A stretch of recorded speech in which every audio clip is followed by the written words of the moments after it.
ভোজরাজের দেশে যে মেয়েটি ভোরবেলা দেবমন্দিরে গান গাইতে যায়, সে কুড়িয়ে পাওয়া মেয়ে। আচার্য বলেন, একদিন শেষ রাতে আমার কানে একখানি সুর লাগল। তারপরে সেই দিন যখন সাজি নিয়ে পারুল বনে ফুল তুলতে গেছি, তখন এই মেয়েটিকে ফুল গাছতলায় কুড়িয়ে পেলেন। সেই অবধি আচার্য মেয়েটিকে আপন তম্বুরাটির মতো কোলে নিয়ে মানুষ করেছে। এর মুখে যখন কথা ফোটেনি, এর গলায় তখন গান জাগল। আজ আচার্যের কণ্ঠ ক্ষীণ, চোখে ভালো দেখেন না। মেয়েটি তাঁকে শিশুর মতো মানুষ করে। কত যুবা দেশ বিদেশ থেকে এই মেয়েটির গান শুনতে আসে। তাই দেখে মাঝে মাঝে আচার্যের বুক কেঁপে ওঠে। বলেন, যে বোঁটা আলগা হয়ে আসে, ফুলটি তাকে ছেড়ে যায়। মেয়েটি বলে, তোমাকে ছেড়ে আমি এক পলক বাঁচিনি। আচার্য তার মাথায় মুখে হাত বুলিয়ে বলেন, যে গান আজ আমার কণ্ঠ ছেড়ে গেল, সেই গান তোরই মধ্যে রূপ নিয়েছে। তুই যদি ছেড়ে যাস, তাহলে আমার চিরজন্মের সাধনাকে আমি হারাবো। ফাগুন পূর্ণিমায় আচার্যের প্রধান শিষ্য কুমার সেন গুরুর পায়ে একটি আমের মঞ্জরি রেখে প্রণাম করলে, বললে, মাধবীর হৃদয় পেয়েছি। এখন প্রভুর যদি সম্মতি পাই, তাহলে দুজনে মিলে আপনার চরণ সেবা করি। আচার্যের চোখ দিয়ে জল পড়তে লাগল।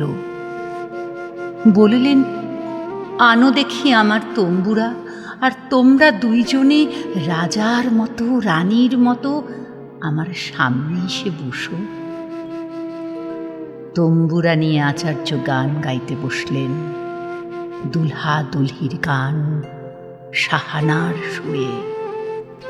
বললেন, আজ আমার জীবনের শেষ গান গাব। এক পদ গাইলেন, গান আর এগোয় না। বৃষ্টির ফোঁটায় ভেড়ে ওঠা জুঁই ফুলটির মতো হাওয়ায় কাঁপতে কাঁপতে খসে পড়ে। শেষে তম্বুরাটি কুমার সেনের হাতে দিয়ে বললেন, বৎস, এই লও আমার যন্ত্র। তারপরে মাধবীর হাতখানি তার হাতে তুলে দিয়ে বললেন, এই লও আমার প্রাণ। তারপরে বললেন, আমার গানটি দুজনে মিলে শেষ করে দাও, আমি শুনি। মাধবী আর কুমার গান ধরলে। সে যেন আকাশ আর পূর্ণ চাঁদের কণ্ঠ মিলিয়ে গাওয়া। এমন সময় দাঁড়িয়ে এলো রাজদূত। গান থেমে গেল।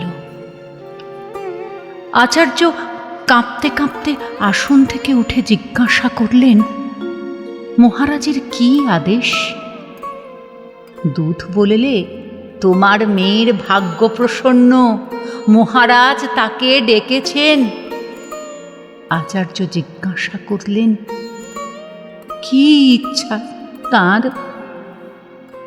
দূত বললে, আজ রাত পোয়ালে রাজকন্যা কাম্বোজে পতিগৃহে যাত্রা করবেন। মাধবী তার সঙ্গিনী হয়ে যাবে। রাত পোয়ালো। রাজকন্যা যাত্রা করলে। মহিষী মাধবীকে ডেকে বললে, আমার মেয়ে প্রবাসে গিয়ে যাতে প্রসন্ন থাকে, সে ভার তোমার উপরে। মাধবীর চোখে জল পড়ল না, কিন্তু অনাবৃষ্টির আকাশ থেকে যেন রৌদ্র ঠিকরে পড়ল। রাজকন্যার ময়ূরপঙ্খী আগে যায়, আর তার পিছে পিছে যায় মাধবীর পালকি। সে পালকি কিং খাবে ঢাকা, তার দুই পাশে পাহারা। পথের ধারে ধুলার উপরে ঝড়ে ভাঙা অশ্বত্থ ডালের মতো পড়ে রইলেন আচার্য, আর স্থির হয়ে দাঁড়িয়ে রইলেন কুমার সেন।